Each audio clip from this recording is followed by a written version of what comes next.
बोलिए सतगुरुदेव महाराज जी की, सच्चे दरबार की, गुरुदेव श्री आशुतोष महाराज जी की।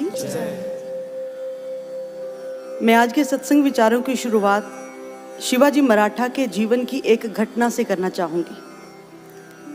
बात उस समय की है जब शिवाजी मुगलों के साथ युद्ध करने के लिए जाने की तैयारी कर ही रहे थे कि उन्होंने देखा कि एक घुड़सवार संदेशवाहक उनकी तरफ आ रहा है और जिसने आते ही शिवाजी को समर्थ गुरु रामदास जी के द्वारा भेजा गया एक पत्र दिया और शिवाजी ने उसे पहले माथे से लगाया और फिर जैसे ही उसे खोल करके पढ़ा तो उसमें गुरुदेव के द्वारा एक अभंग लिखा हुआ था, यानी एक दोहा लिखा हुआ था। आश्चर्य की बात यह थी कि वो अभंग बहुत ही बेतरतीब था, यानी उसकी पहली पंक्ति दूसरी से और दूसरी तीसरी से मेल नहीं खा रही थी। लेकिन शिवाजी अपने गुरुदेव की लेखनी से भली भांति परिचित थे, इसीलिए वो समझ पा रहे थे कि गुरुदेव इस बेतरतीब अभंग में भी कोई गुप्त सूचना मुझे देना चाहते हैं। परंतु क्या यह समझ पाना थोड़ा सा मुश्किल हो रहा था। लेकिन फिर शिवाजी की दृष्टि सबसे नीचे वाली लाइन पर पड़ी जिसमें लिखा था कि एकांती विवेक करुणी इष्ट योजना करावी, यानी इष्ट की योजना को समझने के लिए एकांत में बैठ करके विवेक पूर्ण ध्यान करो। फिर क्या था, शिवाजी ने झट से तलवार और तरकश निकाला और जा करके शिविर में साधना स्थल पर बैठ गए। जैसे ही ध्यान एकाग्र हुआ तो उनको गुरुदेव के दिव्य दर्शनों के साथ साथ वो पत्र भी दिखाई देने लगा। लेकिन एक अजीब सी घटना घटी।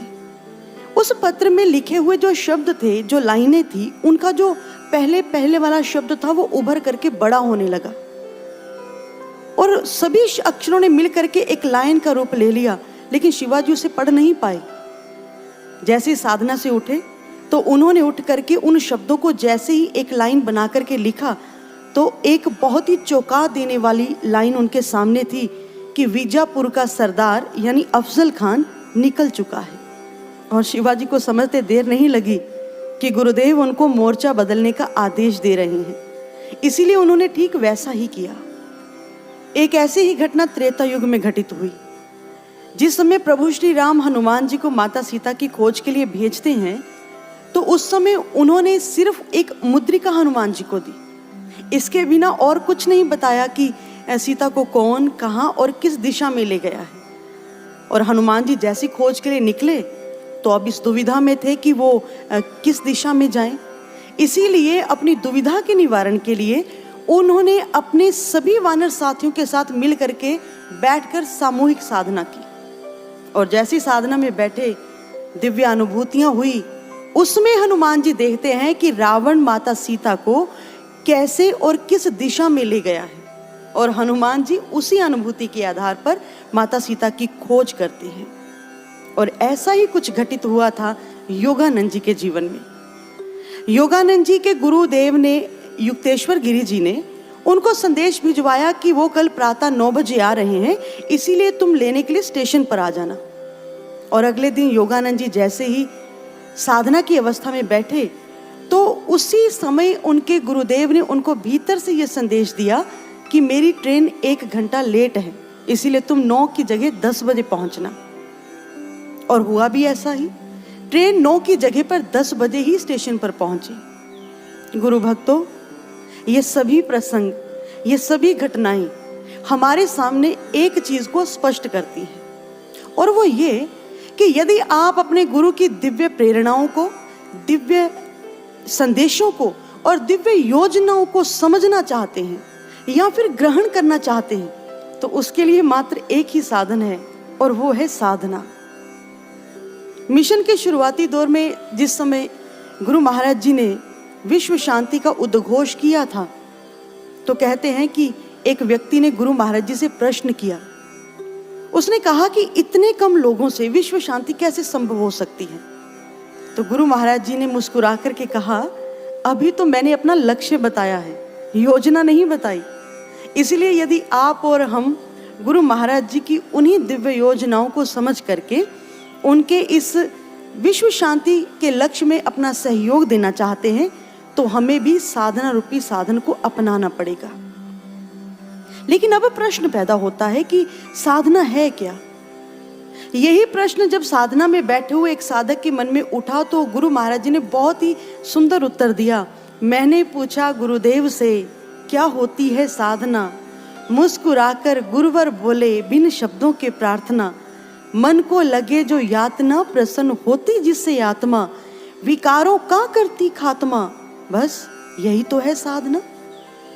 श्री गुरु महाराज जी कहते हैं कि साधना अपने आप में अपने इष्ट के चरणों में की गई एक प्रार्थना है जिसमें शब्दों का उच्चारण नहीं होता। साधना मन के विकारों को नष्ट करने का साधन है और विकारों के मामले में साधना दो स्तर पर काम करती है। सबसे पहला, हमारे मन के विकारों से साधना हमें परिचित करवाती है कि हमारे भीतर कौन कौन से विकार हैं, और दूसरा, साधना फिर उन्हीं विकारों को नष्ट भी करती है। जैसे एक बार एक साधक साधना में बैठे थे तो गुरु महाराज जी ने उनको साधना में ये बात बताई कि साधना एक दर्पण की तरह है, और दर्पण को इंग्लिश में मिरर कहते हैं। अब मिरर शब्द को आप यूं समझिए, मी प्लस एरर, यानी मेरी कमी मेरी त्रुटि। साधना दर्पण बन करके हमें हमारी त्रुटियों से, हमारी कमियों से हमें अवगत करवाती है, परिचित करवाती है। जैसे कि राम तीरथ जी अक्सर अपने शिष्यों को एक कहानी सुनाया करते थे। वह कहते हैं कि एक बार एक औरत फोटो खिंचवाने के लिए गई और जैसी फोटोग्राफर ने उसकी फोटो खींची तो उसने देखा कि नेगेटिव पर कुछ धब्बे हैं। उस फोटोग्राफर ने उन्हें बहुत धोने का प्रयास किया, बहुत साफ करने का प्रयास किया, लेकिन वो साफ नहीं हुए। उस फोटोग्राफर ने उस महिला से कहा कि क्षमा करें, आप फिर कभी फोटो खिंचवाने के लिए आइएगा जब आप पूरी तरह से स्वस्थ हो। उस महिला को ये बात अच्छी नहीं लगी क्योंकि वो अपने आप को पूरी तरह से तंदुरुस्त महसूस कर रही थी। लेकिन हुआ क्या, उसके घर जाने के बाद कुछ घंटे बाद ही उसे चेचक की बीमारी हो गई। यानी जो बीमारी अभी तक उसके अंदर थी, नेगेटिव पर वो पहले ही दिखने लगी, ठीक वैसे ही जो विकार, जो कमियां, जो अवगुण अभी तक हमारे भीतर हैं, बाहर प्रकट नहीं हुए, साधना उन कमियों को भी हमें दिखाती है, हमें परिचित करवाती है उन कमियों से। और फिर वो उन्हें नष्ट कैसे करती है, इसके बारे में भी एक साधक ने गुरु महाराज जी से प्रश्न पूछा कि महाराज जी मैं अपने विकारों को नष्ट कैसे करूं। तो गुरु महाराज जी ने उनसे कहा कि आपने गायत्री मंत्र जरूर सुना होगा या फिर पढ़ा होगा। गायत्री मंत्र का मतलब है कि मैं उस भर्गो ज्योति का ध्यान करता हूं जो मेरी बुद्धि को सन्मार्ग की ओर, सद्विचारों की ओर प्रेरित करती है। यानी जिस समय हम भ्रिकुटी में स्थित भर्गो ज्योति का निरंतर ध्यान करते हैं, यानी कि साधना करते हैं, तो फिर उस समय हमारी बुद्धि जो है वो विकार मुक्त हो जाती है। जैसे कि 7 नवंबर 1940 में वाशिंगटन की टोकोमा नदी पर बना हुआ पुल अचानक से गिर गया। जब खोजबीन की गई तो ना तो उसके मटेरियल में कोई कमी थी और ना ही उसकी निर्माण विधि में कोई कमी थी, बल्कि ये पाया गया कि उस पुल के नीचे जमीन के अंदर हमेशा लयबद्ध ध्वनि तरंगे उठा करती थी और जिनकी थिरकन की वजह से वह पुल पानी में टूटकर गिर गया। सोचिए, यदि साधारण सी तरंगे एक इतने भारी भरकम पुल को गिरा सकती हैं, तो उस शाश्वत आदि नाम की जो तरंग है, क्या वो हमारे विकारों को नष्ट नहीं कर सकती? कर सकती है। लेकिन भक्तों, सिर्फ बातें करने से नहीं, बल्कि उसकी निरंतर साधना करने पर वो हमारे विकारों को नष्ट करती है। और मुझे याद है कि एक बार एक गृहस्थी गुरु बहन ने गुरु महाराज जी को फोन पर रोते हुए ये बात कही थी। उन्होंने कहा कि महाराज जी, हम बहुत बुरे हैं, हम बहुत पापी हैं, क्योंकि हमने ज्ञान की कीमत को नहीं समझा, ज्ञान की कदर नहीं की हम लोगों ने। गुरु महाराज जी ने बहुत स्नेह से उस बहन को समझाया कि ऐसा नहीं बोलते, ऐसे शब्दों का उच्चारण नहीं करते हैं। लेकिन गुरु महाराज जी के समझाने के बावजूद भी जब वो बार बार इन शब्दों को दोहरा रही थी, तो गुरु महाराज जी गंभीर हो गए और कहने लगे कि जिस दिन तुम सबको इस बात का सच में एहसास हो गया कि तुमने ज्ञान की कीमत को नहीं समझा, तो तुम स्वयं कहोगे कि हमें 2 घूंट पानी ना मिले। परंतु मैं तो यही कहूँगा कि जितना समय आपने ये कहने पर लगाया है, यदि उतना समय आपने ध्यान साधना की होती तो ना जाने कितने ही पाप संस्कार कट गए होते। यानी ये साधना ही है जो हमारे विकारों को नष्ट करने में सक्षम है, जो हमारी बुराइयों को नष्ट कर सकती है। और वैसे भी तो भक्तों की साधक और साधना का रिश्ता बहुत पुराना है, बहुत गहरा है। लेकिन वहीं पर साधना और जो हमारा मन है ना, इसकी शत्रुता भी उतनी ही पुरानी है। इसीलिए तो जो साधना आत्मा को इतनी प्रसन्नता देती है, मन को वही यातना लगती है, मन को वो साधना करनी बहुत मुश्किल लगती है। और यही कारण है कि मन इसको ना करने के 100 बहाने बनाता रहता है। और जाहिर सी बात है कि जब किसी भी काम करने की इच्छा व्यक्ति के मन में ना हो तो बहानों का ही जन्म होता है। जैसे एक बार एक साधक ने गुरु महाराज जी से पूछा कि गुरुदेव, इस मार्ग पर चलने के लिए सबसे जरूरी चीज क्या है, साधना या फिर सेवा? तो गुरु महाराज जी ने कहा था कि सबसे जरूरी है इच्छा। यदि तुम्हारे मन में इस मार्ग पर चलने की इच्छा है तो तुम वो प्रत्येक कार्य करोगे जो जरूरी है, वो चाहे साधना हो फिर या सेवा हो। इसलिए आइए गुरु भक्तों, यदि आप सभी भी इस मार्ग पर चलने की इच्छा रखते हैं तो आज हम विचार करेंगे कि हम सब साधकों के लिए साधना क्यों जरूरी है, साधना हमें किस किस स्तर का लाभ देती है। आज हम एक एक पक्ष पर बात करेंगे, विचार करेंगे। एक बार हम ऐसे ही एक परिवार में बैठे थे। गुरु महाराज जी से दीक्षित परिवार था। बच्चों ने, बड़ों ने, छोटों ने, सभी ने ज्ञान दीक्षा को प्राप्त किया हुआ था। अब जैसे उनसे चर्चा चली साधना के विषय में, तो उन्होंने कहा कि हमसे साधना नहीं हो पाती। हमने कहा कारण, साधना क्यों नहीं हो पाती? तो बच्चों ने कहा कि पढ़ाई के कारण हम साधना को समय नहीं दे पाते। बड़ों ने कहा कि कामकाज, जिम्मेदारियां और घर परिवार की जिम्मेदारी इतनी बड़ी है कि हम साधना के लिए समय निकाल ही नहीं पाते।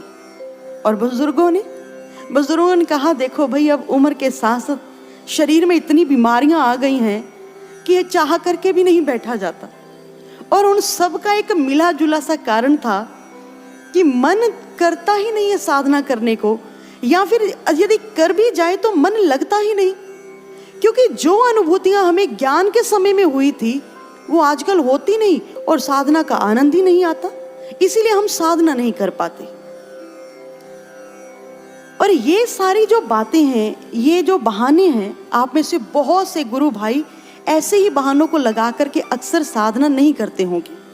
लेकिन आइए आज हम एक एक पक्ष पर बात करेंगे कि ये जो बातें हैं या ये जो बहाने हैं वो कहाँ तक सही हैं और कहाँ तक निराधार हैं। सबसे पहले हम बात करेंगे बच्चों की। जो बच्चे पढ़ाई का बहाना बना करके साधना नहीं करते, तो मैं उन बच्चों को एक छोटा सा किस्सा सुनाना चाहूंगी, जिसके बाद आप स्वयं निर्णय कीजिएगा, स्वयं डिसाइड कीजिएगा कि आपको साधना करनी चाहिए या नहीं करनी चाहिए। एक बार 2 सहेलियां थी, दोनों को एक साथ ज्ञान मिला, एक साथ ही वो स्कूल गई, एक साथ ही उन्होंने बड़े होकर के कॉलेज में एडमिशन लिया, दाखिला लिया। अब कॉलेज के नए माहौल में जाकर के उन दोनों में से एक जो लड़की थी उसकी साधना कम हो गई, सत्संग में आना जाना कम हो गया, लेकिन दूसरी वाली जो लड़की थी वो नियमित रूप से ये सब कुछ करती रही। एग्जाम डेज में आकर के पहले वाली लड़की ने साधना बिल्कुल छोड़ दी, ये कह करके कि यदि मैं पढ़ाई को अधिक समय दूंगी तो मेरे अच्छे मार्क्स आएंगे तो मैं और आगे बढ़ पाऊंगी। लेकिन दूसरी लड़की ने एग्जाम डेज में भी पूरी तरह से साधना भी की, सत्संग में आना जाना वैसे ही उसका लगा रहा। अब जैसे रिजल्ट आया तो पहली वाली लड़की ने जाकर के जैसे ही अपना रिजल्ट देखा तो बहुत खुश हुई, क्योंकि उसके 83% नंबर आए थे। उसे लगा कि मेरी मेहनत सफल हो गई। लेकिन अब उसके मन में जिज्ञासा हुई कि मैं अपनी सहेली के भी नंबर देखती हूँ, क्योंकि वो मेरे से ज्यादा तो पढ़ ही नहीं पाई, वो तो साधना करती रहती थी, सत्संग जाती रहती थी। जैसे ही मार्कशीट पर उसने अपनी सहेली के नंबर देखे तो आश्चर्य के साथ साथ उसे दुख भी हुआ, क्योंकि उसकी सहेली के 92% नंबर आए थे। बहुत हैरान थी वो, ऐसा कैसे हो सकता है? मुझसे कम पढ़ के मुझसे ज्यादा नंबर वो कैसे ले जा सकती है? और यही बात जब उसने अपनी सहेली से पूछी तो उसकी सहेली ने उसे कहा कि मैं तुम्हें इस बात को एक कहानी के माध्यम से बताऊंगी जो मैंने सत्संग में ही सुनी है।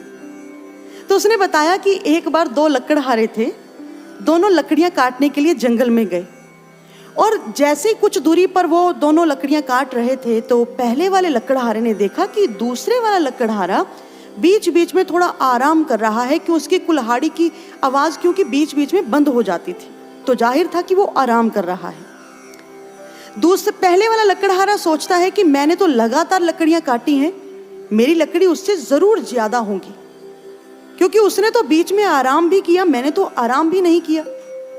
लेकिन जैसे शाम को दोनों मिले तो पहले वाला लकड़हारा बड़ा हैरान हुआ, क्योंकि उसने देखा कि दूसरे वाले लकड़हारे की जो लकड़ियां थी वो उससे ज्यादा थी। अब उसने भी वही प्रश्न पूछा। उसने कहा कि तुमने तो बीच में ब्रेक लिया, तुमने बीच में आराम भी किया, फिर भी तुम्हारी लकड़ियां मुझसे ज्यादा कैसे हो गई? तो दूसरे वाले लकड़हारे ने कहा, जिसे तुम आराम समझ रहे थे, वास्तव में उस समय मैं अपनी कुल्हाड़ी की धार को तेज करता था, और जैसे उस तेज धार कुल्हाड़ी को मैं चलाता था तो एक ही प्रहार में बड़ी बड़ी मोटी मोटी लकड़ियां कट के गिर जाया करती थी, इसीलिए मेरी लकड़ियां तुमसे ज्यादा है। और ये कहानी सुना करके उस लड़की ने अपनी सहेली से कहा, जिस साधना को तुम अपनी पढ़ाई में बाधा समझती रही, जिस साधना को तुमने पढ़ाई के समय में छोड़ दिया था, वास्तव में वो साधना तो हमारी बुद्धि को धार लगाने का काम करती है। जिस समय पढ़ने के बाद आप साधना करते हैं तो उस समय हमारी बुद्धि और प्रखर हो जाती है, तेज हो जाती है। फिर हम जो भी पढ़ते हैं, जो भी लिखते हैं, जो भी सुनते हैं, वो सारे का सारा हमारे ब्रेन में, हमारे दिमाग में फीड होना शुरू हो जाता है।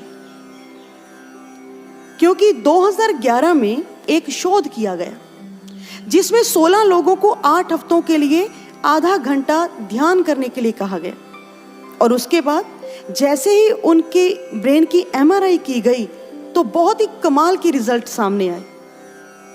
उनमें पाया गया कि ब्रेन का वो हिस्सा जो याद शक्ति बढ़ाने और एकाग्रता बढ़ाने के लिए जिम्मेदार होता है, उसमें ग्रे मैटर की मात्रा में वृद्धि पाई गई, और वहीं पर एमिग्डाला, ब्रेन का वो हिस्सा जो भय, बेचैनी और तनाव जैसे कारणों के लिए केंद्र बिंदु माना जाता है, उसमें ग्रे मैटर की मात्रा में गिरावट पाई गई। यानी सिद्ध हुआ कि ध्यान करने पर आपके अंदर भय, चिंता, तनाव ये सब कम होता है, और आपकी याद करने की क्षमता और आपकी एकाग्रता दोनों ही बढ़ जाते हैं। इसीलिए मैं आप सब बच्चों से ये प्रश्न करना चाहूंगी कि क्या आप ऐसी साधना नहीं करना चाहेंगे जो आपकी बुद्धि को प्रखर करती है, जो आपकी बुद्धि को तेज करती है?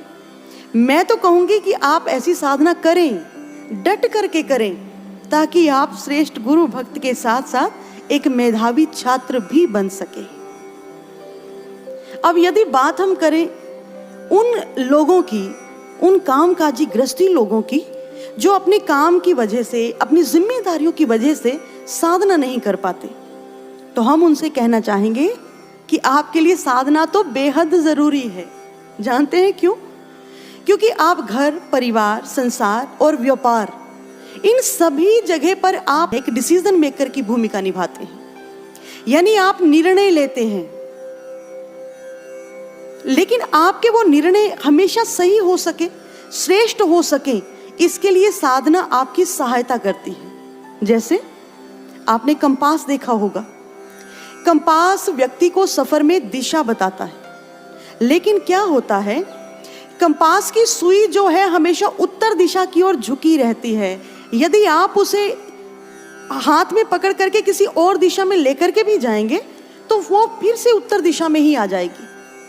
लेकिन कई बार क्या होता है कि जहाज पर सफर करने वाले लोग देखते हैं कि वो कंपास की जो सुई है वो विचलित हो जाती है, वो अपने केंद्र बिंदु से भटक जाती है। कारण जब उस जहाज के पास आसपास कहीं भी बहुत ज्यादा लोहा होता है तो उसके प्रभाव में आकर के कंपास की सुई हिलने लगती है, दिशा का पता नहीं चलता कि किस दिशा में जाना है। इसीलिए जहाज पर सफर करने वाले लोग अक्सर अपने साथ कंपास के साथ साथ एक और यंत्र भी रखते हैं जिसको धुरनिका बोला जाता है, जो किसी भी लोहे के प्रभाव में विचलित नहीं होता। हर परिस्थिति में वो हमेशा सही दिशा ही बताता है। ठीक ऐसे ही आप भले बहुत पढ़े लिखे हैं, आप बहुत अनुभवी हैं अपने घर परिवार व्यापार में, फिर भी जीवन में बहुत बार ऐसी परिस्थितियां आती हैं जब आप विचलित हो जाते हैं कि आप क्या करें और क्या ना करें। तो ऐसे में साधना आपके लिए दिशा सूचक यंत्र बन करके भूमिका निभाती है। वो आपको सही दिशा प्रदान करती है कि आपको क्या करना चाहिए इस समय में। क्योंकि आपने शुरुआत में सुना कि जब हनुमान जी, शिवाजी या फिर योगानंद जी, जब उनको दुविधा हुई तो वो साधना में बैठ करके अपनी दुविधा का निवारण करते हैं। और वैसे भी आप कई बार बोलचाल की भाषा में ऐसी चीजें बोल देते हैं जो कई बार हम समझते नहीं हैं। जैसे जब कोई व्यक्ति काम खराब करता है तो आप उसे डांटते हुए क्या कहते हैं? तुम्हारा ध्यान कहाँ था, काम खराब कर दिया तुमने सारा। और जब आप किसी को सावधान करते हैं या अलर्ट करते हैं तो आप क्या कहते हैं? ध्यान से सब ठीक हो जाएगा।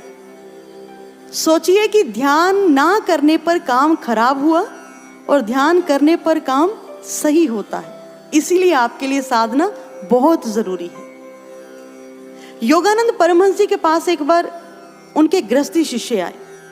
उन्होंने आकर के ऐसी ही दुविधा अपनी रखी, कहने लगे, गुरुदेव, सारा दिन काम करने के कारण से हम इतना थक जाते हैं कि शाम को सिर्फ बिस्तर पर जाकर के नींद ही आती है, ध्यान नहीं होता। और सुबह उठ करके फिर भाग दौड़ करते करते दफ्तर पहुंचते हैं और फिर से शाम तक वही हालत हो जाती है, फिर साधना नहीं होती। तो ऐसे में हम बताएं क्या करें? तो योगानंद जी उनको कहते हैं, मैं समझता हूं कि आप कामकाजी लोग हैं, आप गृहस्थी लोग हैं, लेकिन आप भी समझिए इस बात को कि जो संसार आप में बुरी आदतें, पाप संस्कार भर रहा है, उस संसार को 24 घंटे देना कहाँ की बुद्धिमानी है। इसीलिए कुछ समय ऐसा निकालिए उसमें से जिसमें कि आप ध्यान साधना कर सके। कुछ समय ऐसा निकालिए जिसमें कि आप ईश्वर को धन्यवाद दे सके, जिसने आपको घर, परिवार, संसार ये सब कुछ दिया है। लेकिन जानते हैं चूक कहाँ पर रहती है? जब आप ध्यान को हमेशा कल पर टालते रहते हैं कि कोई बात नहीं, शाम को कर लेंगे, चलो शाम को नहीं हो, चलो सुबह कर लेंगे।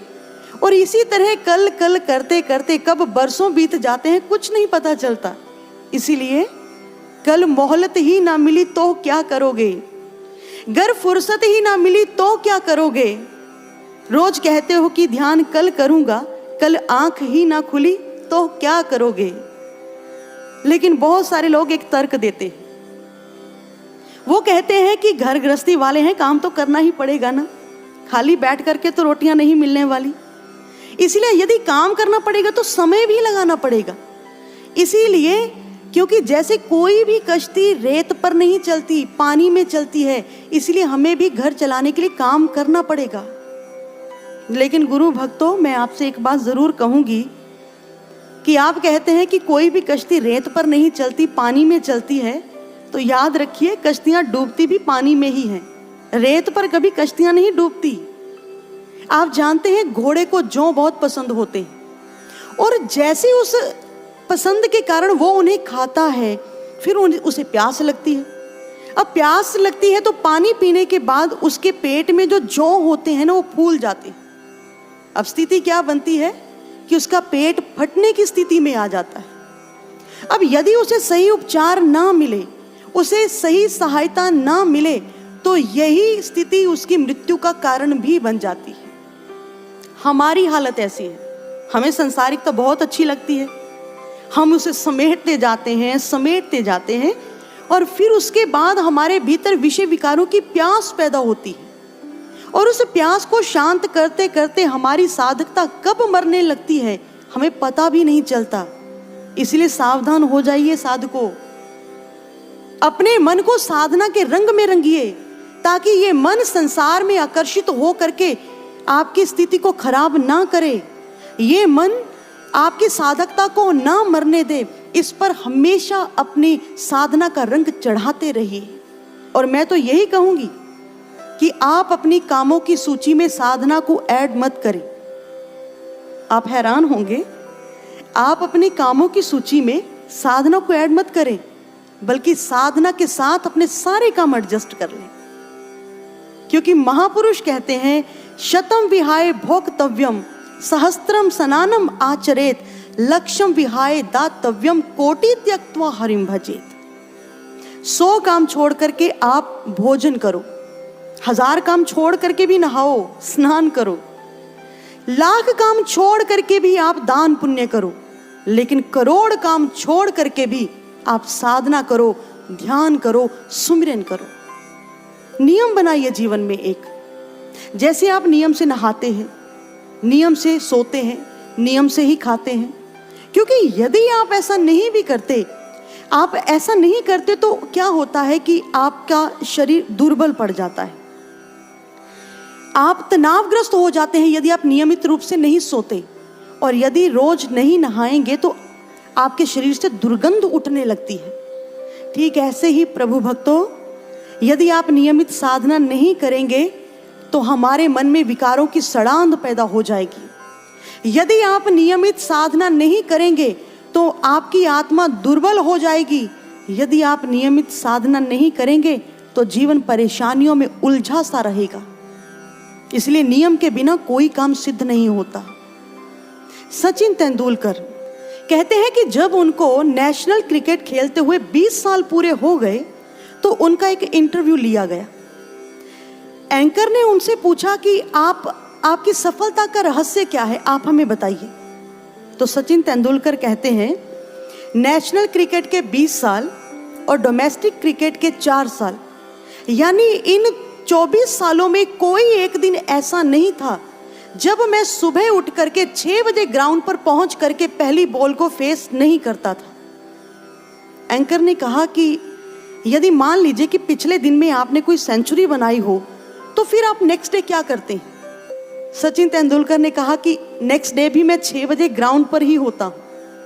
एंकर ने कहा, कमाल की बात है, क्या आप सुबह उठ करके ये नहीं देखना पसंद करेंगे कि मीडिया पर आपके बारे में क्या क्या आया है, क्या लिखा है, क्या कहा है? तो सचिन तेंदुलकर कहने लगे कि यदि मैं ये सब कुछ करने लगूं तो अभी तो मुझे बहुत आगे जाना है, वहां तक तो मैं कभी भी नहीं पहुंच पाऊंगा, और जहां मैं आज हूं शायद वहां भी खड़ा ना रह पाऊं। इसीलिए मेरा नियम है कि जब तक मैं 500 बॉल फेस ना कर लूं तब तक मैं मीडिया को चेक नहीं करता कि मेरे विषय में या किसी और के विषय में वहां पर क्या लिखा गया है। कितनी हैरानी की बात है।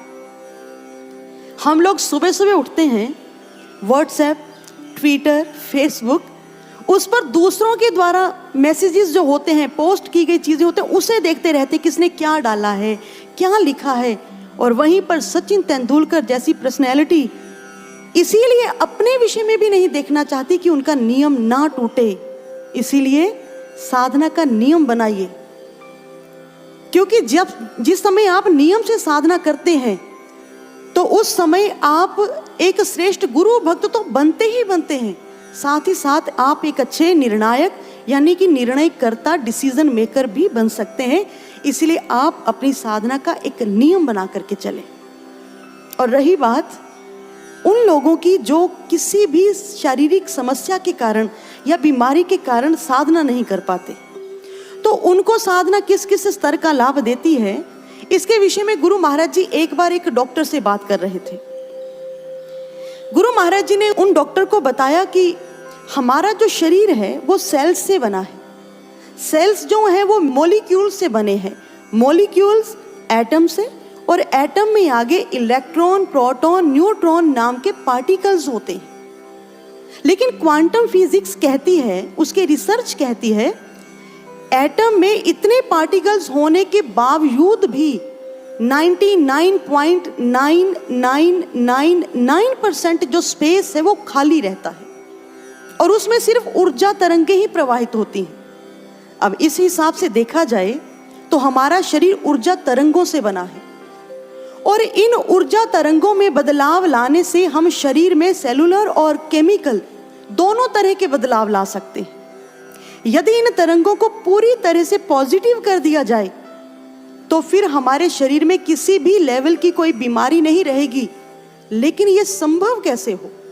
इसके लिए हमारे ऋषियों ने हमेशा से इंसान के शरीर में आदि नाम की तरंग को प्रकट किया है, और जिसके निरंतर अभ्यास से हमारी जो नेगेटिव एनर्जी है वो पॉजिटिव एनर्जी में कन्वर्ट होना शुरू हो जाती है। इसीलिए गुरु भक्तों, वही आदि नाम की तरंग गुरु महाराज जी ने हम सबके भीतर भी प्रकट की है, जिसका निरंतर अभ्यास करने पर हम भी अपनी नेगेटिव एनर्जी को पॉजिटिव कर सकते हैं।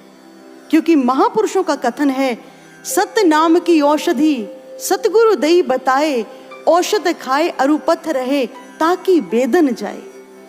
बीमारियों की सबसे बड़ी दवाई, सबसे बड़ी औषधि यदि कोई है तो वो उस सच्चे नाम का सुमिरन है, उस सच्चे नाम की साधना है, उसका ध्यान है। और इस बात को वैज्ञानिकों ने भी अपने एक शोध के द्वारा सिद्ध किया है। वैज्ञानिक कहते हैं कि जिस समय एक साधक सीधे होकर के साधना में बैठता है, जब उसकी रीढ़ की हड्डी बिल्कुल सीधी होती है तो उस समय उसकी मांसपेशियों की जो ऊर्जा होती है ना, वो ना के बराबर खर्च होती है।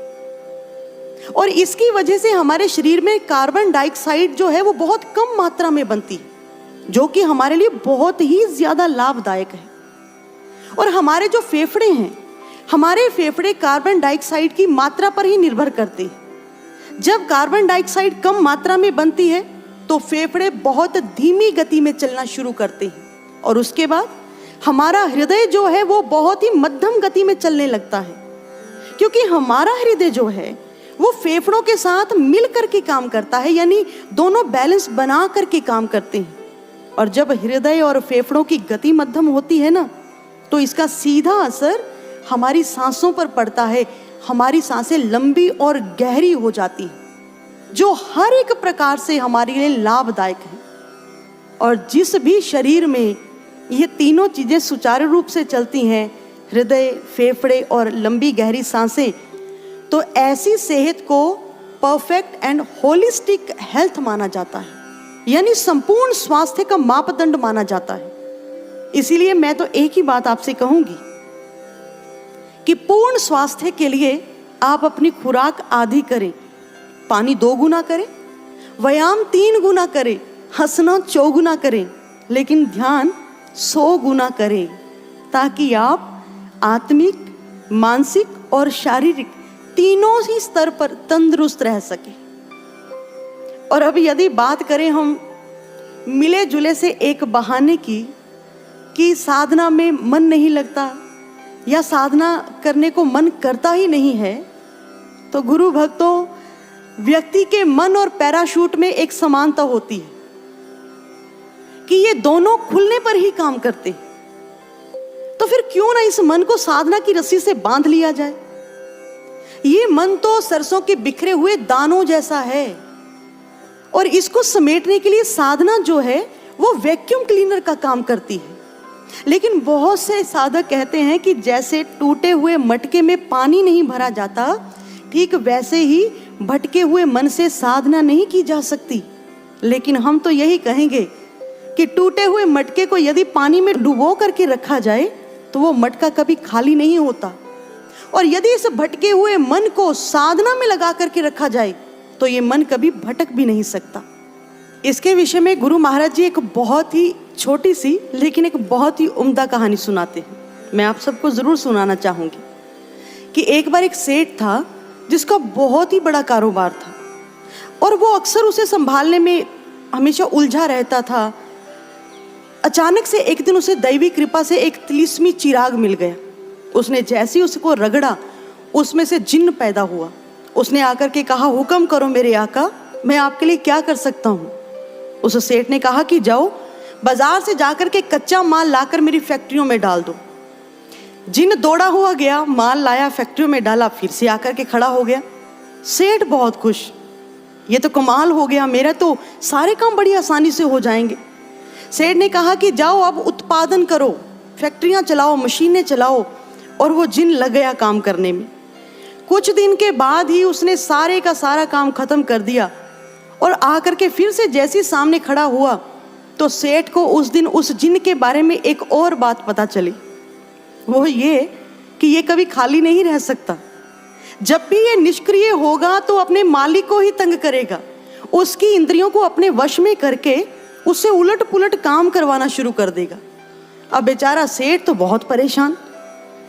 उन्हीं दिनों में उस सेठ की मुलाकात एक संत से हो गई। उस संत ने उस सेठ से कहा, यदि इस जिन से बचना चाहते हो तो तुम्हें एक उपाय बताता हूँ। अपने घर के आंगन में एक बांस गाड़ देना, इस जिन को कहना कि कभी ऊपर जाओ, नीचे आओ, ऊपर जाओ, और तब तक ऐसे करना है जब तक मैं तुझे रुकने का आदेश ना दे दूं। सेठ ने वैसा ही किया और उस जिन से बच पाया। श्री गुरु महाराज जी कहते हैं कि ये जो तिलिस्मी जिन है ना, ये हमारा मन है, स्वभाव से ही जिद्दी है, बलवान है। जहां संलग्न हो जाता है तो जादू भी घेर देता है। लेकिन इसको वश में करने के लिए, इससे बचने का एक ही उपाय है कि इसे सुषुम्ना के डंडे पर चढ़ाते रहो, उतारते रहो, चढ़ाते रहो, उतारते रहो, यानी कि इसे साधना में लगा करके रखो। लेकिन आपकी स्थिति क्या है? आप हेलीकॉप्टर पर बैठ करके ऊंचा उड़ना भी चाहते हैं, लेकिन हेलीकॉप्टर का पंखा भी नहीं चलाना चाहते जो कि उसे उड़ा करके ले जाएगा। यानी आप मन को भी शांत करना चाहते हैं और साधना भी नहीं करना चाहते जिससे ये मन शांत होता है। इसीलिए गुरु भक्तों, शांत मन से साधना नहीं होती, साधना करने पर मन शांत होता है। क्योंकि मुझे याद है गुरुदेव का कथन कि साधना मन का ठहराव है, आत्मा की अभिव्यक्ति है, ईश्वरीय प्रेम का रसाव है, भरती मन में शक्ति है, सास सास धन नाम का कमाने की जो युक्ति है, वेदों का जो मंत्र है, पुराणों की जो शुक्ति है, आओ मिलकर करे साधना जो परमात्मा तत्व की दीप्ति है। साधना शब्द को संधि विच्छेद करें। सास सास धन नाम का, यानी हर एक श्वास में ईश्वर के नाम का धन अर्जित करने का नाम साधना है। लेकिन ये मन आपको साधना करने नहीं देता। तो चलिए आज हम अपने मन को मन की भाषा में और मन के ही ढंग से समझाने का प्रयास करते हैं। आपका मन क्या करता है? तर्क देता है साधना ना करने के। लेकिन आप जरा मन को तर्क दीजिए साधना करने के। उदाहरण के लिए एक चीज आपको बताती हूँ। एक बार एक कर्मचारी अपने अधिकारी के पास पहुंचा, सर मुझे एक दिन की छुट्टी चाहिए। अधिकारी ने कहा कि वो तो बाद में देखेंगे, पहले ये बताओ कि साल में कितने दिन होते हैं। उसने कहा सर साल में 365 दिन होते हैं। अधिकारी ने कहा कि यदि पूरे साल में से सैटरडे संडे यानी 104 दिनों को निकाल दिया जाए तो पीछे कितने बचे? कर्मचारी ने कहा पीछे 261 दिन बचे। अधिकारी ने कहा तुम 8 घंटे काम करने के बाद 16 घंटे अपने घर पर रहते हो। अब यदि उन घंटों को जोड़ा जाए तो 174 दिन बनते हैं। जरा इसे भी उसमें से माइनस करो, फिर बताओ कि कितने दिन बाकी बचे। कर्मचारी ने कहा कि सर पीछे तो सिर्फ 87 डेज यानी 87 दिन ही बाकी बचे। अधिकारी ने कहा तुम्हें रोज जो आधा घंटा कॉफी ब्रेक मिलती है, यदि उसको जोड़ोगे तो 16 दिन बनते हैं। अब जरा 16 दिन को कम करो तो पीछे कितना रहा? सर पीछे तो 71 दिन बाकी बचे। और रोज तुम्हें जो 1 घंटा लंच ब्रेक मिलती है उसे 32 दिन बनते हैं उसके। इसे जरा माइनस करो तो पीछे कितना रहा? कर्मचारी ने कहा सर पीछे 39 दिन बाकी बचे। और तुम्हें जो साल में 8 फेस्टिवल की छुट्टियां मिलती हैं, जरा उसे भी कम करो तो फिर बताओ कितने दिन बाकी रहे। कर्मचारी ने कहा सर पीछे तो फिर 31 दिन ही बाकी बचते हैं। अधिकारी ने कहा तुम्हें कंपनी साल में 30 छुट्टियां देती है। अब जरा 30 भी इसमें से माइनस करो तो पीछे कितना रहा? कर्मचारी ने कहा सर पीछे तो सिर्फ 1 दिन ही बाकी बचा। अधिकारी ने कहा अब यदि 1 दिन भी तुम छुट्टी लोगे तो बताओ काम कब करोगे?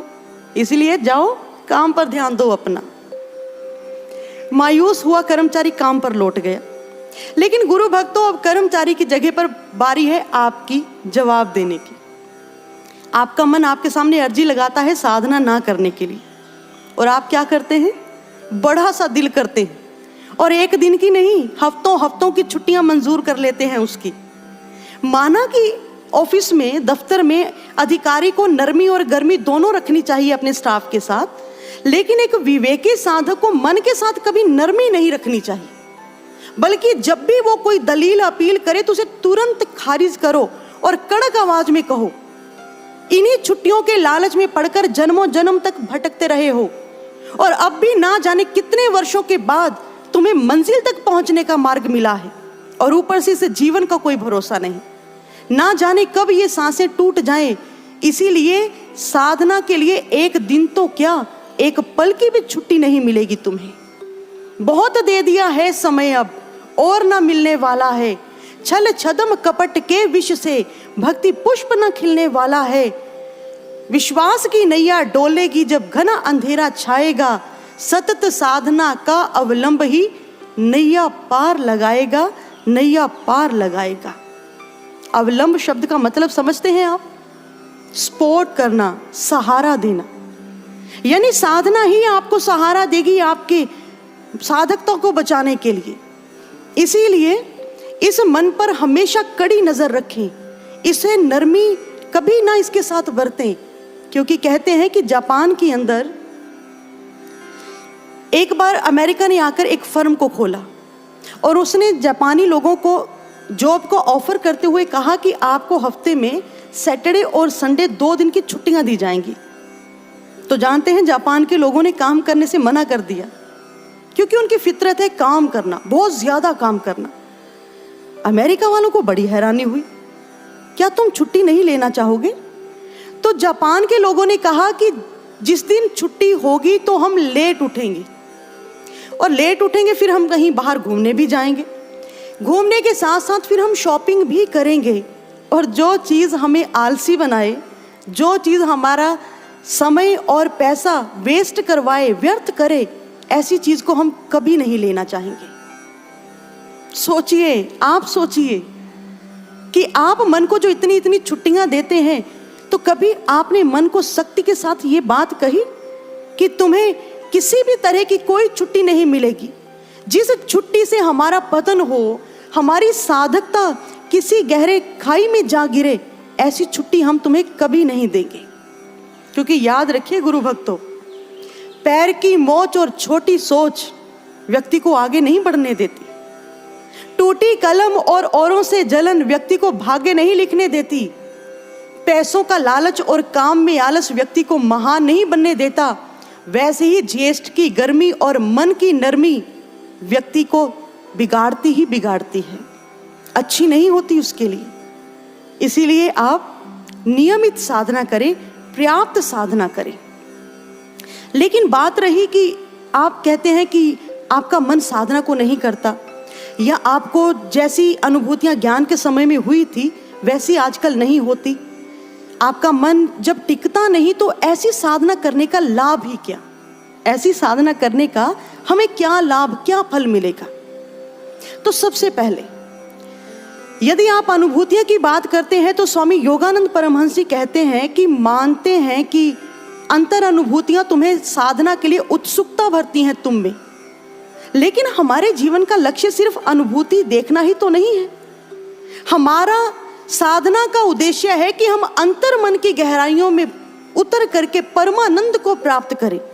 इसलिए गुरु जितनी और जैसी अनुभूतियां करवाए उसे स्वीकार करो, उसमें संतुष्ट रहो। और रामकृष्ण परमहंस जी वो कहते हैं कि जब कोई भी मछुआरा पानी में कांटा डालता है तो क्या कांटा डालने पर ही उसे मछली मिल जाती है? बिल्कुल भी नहीं।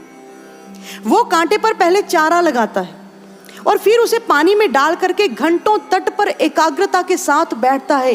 फिर कहीं जाकर के मछली उसके चारे से आकर्षित होती है और फिर उसके कांटे में आकर के फंसती है। वैसे ही तुम्हें भी बैठना है, तुम्हें एकाग्रता के साथ साध्य को साधना है। अनुभव हो या ना हो, तुम्हें इस बात से कोई लेना देना नहीं होना चाहिए।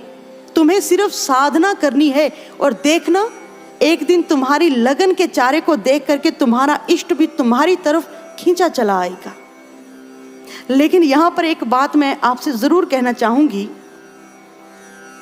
ऐसी हिदायत सिर्फ पूर्ण गुरु ही दे सकते हैं, जिन्होंने साधक को ज्ञान के समय में अंतर अनुभूति करवा करके अपने पूर्ण होने का प्रमाण दिया है। इसीलिए कोई और इस हिदायत को लेकर के किसी की श्रद्धा के साथ खिलवाड़ ना ही करे। और दूसरी बात, आप कहते हैं कि जब आप साधना करते हैं आपका मन नहीं टिकता, तो क्या ऐसी अवस्था में साधना करने पर आपको साधना का कोई लाभ मिलेगा या नहीं मिलेगा? तो इसके लिए मैं आपको एक छोटी सी बात जरूर बताऊंगी।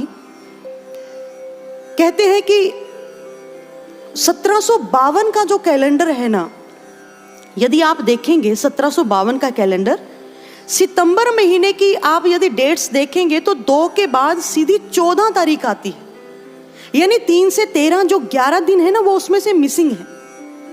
कारण क्या था कि उस महीने में इंग्लैंड ने अपना जूलियन कैलेंडर छोड़ करके ग्रेगोरियन कैलेंडर अपनाया था, और दोनों में 11 दिन का फर्क पड़ रहा था। और इंग्लैंड के राजा ने कहा कि इन 11 दिनों को इसमें से निकाल दो। दिन तो निकल गए, लेकिन वहां के कर्मचारियों को 11 दिन काम कम करने के बावजूद भी पूरे 30 दिन का वेतन मिला था। और तभी से आज तक हर एक दफ्तर में एक पेड लीव का प्रावधान है, प्रचलन है कि आप छुट्टी पर रहते भी आपको पूरी की पूरी तनख्वाह मिलती है। ठीक ऐसे ही गुरु भक्तों, आप जब साधना में बैठे, आपका ध्यान लगा या नहीं लगा, आपको अनुभूति हुई या नहीं हुई, आपकी साधना की सफलता इस बात पर निर्भर नहीं है। आपकी साधना इसीलिए सफल है क्योंकि आप अपने गुरु के लिए समय निकाल करके बैठे, गुरु की याद के निमित्त आप बैठे हैं साधना में। आपकी साधना इसीलिए सफल होगी। इसीलिए इन बातों में पढ़ करके अपनी साधना के लिए समय व्यर्थ ना ही गवाएं। लेकिन फिर भी यदि आप कहते हैं कि साधना पर मन नहीं लगता, तो आपको जाते जाते एक मंत्र जरूर दे करके जाएंगे कि वीतरागी विषयम वाचिंत यथा भीमत ध्याना विधा। यानी गुरुदेव की जो दिव्य मूर्ति है, जो उनका स्वरूप है, वो गुरु जो मोह विषयों से मुक्त होते हैं, ऐसे गुरुदेव की जो दिव्य मूर्ति होती है, उसका ध्यान करने पर साधक का जो मन है वो स्थिरता को प्राप्त होता है, उसके मन में स्थिरता आती है। इसीलिए जब भी आप साधना में बैठें तो सबसे पहले गुरुदेव के दिव्य स्वरूप का ध्यान करें। ध्यान मूलम गुरुर मूर्ति। जानते हैं ऐसा क्यों? क्योंकि जब भी किसी कमजोर तरंग को कभी दूर भेजना हो तो उसको एक ऊर्जावान तरंग के साथ जोड़ दिया जाता है, जिसको कि FM बोला जाता है। ठीक ऐसे ही जब हम अपनी कमजोर साधकता को सामर्थ्यवान सतगुरु के चरणों के साथ जोड़ देते हैं, तो हम बिना ही प्रयास अनंत मंडलों की सैर करके आते हैं। इसलिए साधना में बैठते ही सबसे पहले आप गुरुदेव का दिव्य स्वरूप का ध्यान करें। लेकिन फिर भी यदि आपका ध्यान फिर भी ना टिके, तो एक और काम कीजिए। भगवान शिव माता पार्वती को कहते हैं, अग्नि शुद्धम समन्तात ज्वाला परिचिका धिया मंत्रम राज मीमम मन्य अहिर्निश पातु मृत्युतः। कि हे पार्वती, गुरुदेव का जो नाम है ना, उनके नाम का जो मंत्र है वो महामंत्र हुआ करता है, वो राज मंत्र है, जिसको जपने पर साधक की बुद्धि वैसे ही उज्जवल हो जाती है जैसे कि अग्नि में डालने पर सोना उज्जवल हो जाता है, सोना निखर जाता है। इसीलिए जब भी आप साधना में बैठें तो आप थोड़े समय के लिए गुरुदेव के दिव्य नाम का मंत्र उच्चारण करें। ओम श्री आशुतोषाय नमः, ओम श्री आशुतोषाय नमः। और जानते हैं, साधना पर मन तो लगेगा ही लगेगा, ध्यान तो टिकेगा ही टिकेगा। सबसे अच्छी बात ये कि आप सभी चाहते हैं कि आप गुरु महाराज जी से बात करें, उनका दिव्य दर्शन करें। तो महाराज जी ने एक साधक को साधना में यही बताया कि क्या तुम मुझसे बात करना चाहते हो? साधक ने कहा बिल्कुल। गुरु महाराज जी ने कहा तो फिर एक मेरा नंबर ले लो। उन्होंने कहा कि महाराज जी मेरे पास मोबाइल तो है नहीं। महाराज जी कहते नहीं नहीं, तुम्हारे पास मोबाइल भी है और मैं तुम्हें जो नंबर देता हूं तुम उसको डायल करना। साधक ने कहा ठीक है महाराज जी, आप मुझे अपना नंबर लिखवा दीजिए। गुरु महाराज जी ने कहा कि मेरा नंबर है ओम श्री आशुतोषाय नमः, ओम श्री आशुतोषाय नमः। साधक कहने लगा ये कैसा नंबर हुआ महाराज जी, ये तो एक मंत्र है ना। महाराज जी ने कहा कि नहीं, यही मेरा फोन नंबर है, और ये तो तुम्हारा जो शरीर है ना, ये अपने आप में एक मोबाइल सेट है। जब भी तुम साधना में बैठोगे तो मेरा ये नंबर डायल करना और फिर देखना तुम मुझसे कैसे बात करते हो। इसीलिए आइए गुरु भक्तों, जो साधना हमें आध्यात्मिक, आत्मिक, शारीरिक, मानसिक, पारिवारिक, सामाजिक सभी स्तर के लाभ प्रदान करती है, तो क्यों ना फिर हम ऐसी साधना करें, गुरुदेव के साथ संपर्क साधें, उनका दिव्य दर्शन करें, उनसे हम बात करें और अपने जीवन को सफल करें। इसीलिए जाते जाते मैं सिर्फ यही कहना चाहूँगी कि आप नियमित साधना करें, पर्याप्त साधना करें और अपने जीवन को सफल बना करके एक श्रेष्ठ साधक बने, गुरुदेव के मिशन के सहयोगी बने। इसीलिए आइए साधना करें, सतत साधना करें, निरंतर साधना करें। तो बोलिए सतगुरु देव महाराज जी की, सच्चे दरबार की, गुरुदेव श्री आशुतोष महाराज जी की धन्यवाद।